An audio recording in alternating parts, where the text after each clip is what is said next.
તો ગુજરાતમાં 24 કલાકમાં 153 તાલુકામાં વરસાદી માહોલ છે। ખેડાના માતરમાં સૌથી વધુ 4.5 ઇંચ વરસાદ વરસ્યો છે।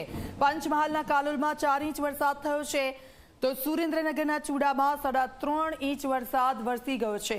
તો ખેડાના માતર મહેમદાબાદમાં પણ 3 ઇંચ વરસાદ વરસ્યો છે। ધંધુકા અને લાલપુરમાં પણ 2.5 ઇંચ વરસાદ, માણસા ઓલપાડમાં 2 ઇંચ વરસાદ, રાજ્યના 42 તાલુકામાં 1 ઇંચ કરતાં વધારે વરસાદ વરસી ગયો છે। તો આપ જુઓ, મોડી રાત્રે વરસાદની શરૂઆત થઈ હતી।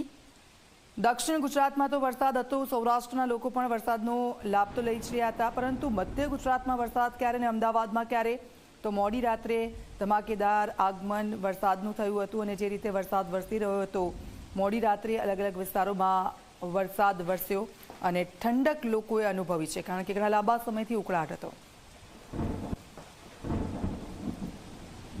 તો ગુજરાતમાં સવારના 6 થી 8 કલાક સુધીમાં 52 તાલુકામાં વરસાદ વરસ્યો છે। વડોદરાના ડેસરમાં 2 ઇંચ વરસાદ, તો પંચમહાલના કાલોલમાં 1.5 ઇંચ વરસાદ થયો છે।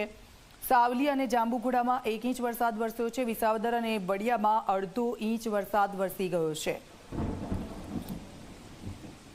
તો સંવાદદાતા હિતલ અમારી સાથે જોડાઈ ગયા છે। હિતલ, સારો એવો વરસાદ બધી જગ્યાએ પર જોવા મળી રહ્યો છે। હવામાન વિભાગ આગામી સમયમાં શું કહી રહ્યું છે? હવે જી દીક્ષિતા, ચોક્કસ એવું કહી શકાય કે રાજ્યમાં ચોમાસાનો પ્રારંભ થયો હોય એ પ્રકારે સાર્વત્રિક વરસાદ રાજ્યમાં પડ્યો છે। સ્વાભાવિક છે કે એક સપ્તાહ પહેલા રાજ્યમાં ચોમાસાનો પ્રારંભ થઈ ચૂક્યો છે, પણ વરસાદની હવે થઈ છે। છેલ્લા 24 કલાકમાં 153 તાલુકામાં વરસાદ નોંધાયો છે। ખાસ કરીને જોવા જઈએ તો આ વખતે મધ્ય ગુજરાતના વિસ્તારોમાં વિશેષ પ્રમાણમાં વરસાદ જોવા મળી રહ્યો છે। છેલ્લા 24 કલાકની જો વાત કરીએ તો ખેડા જિલ્લાના માતરમાં 4.5 ઇંચથી વધુ વરસાદ વરસ્યો છે, જ્યારે પંચમહાલના કાલોલ અને સુરેન્દ્રનગરના ચુડામાં પણ 4.5 ઇંચ જેટલો વરસાદ વરસ્યો છે। ખેડાના મહેમદાબાદમાં 3.5 ઇંચ જેટલો વરસાદ છે।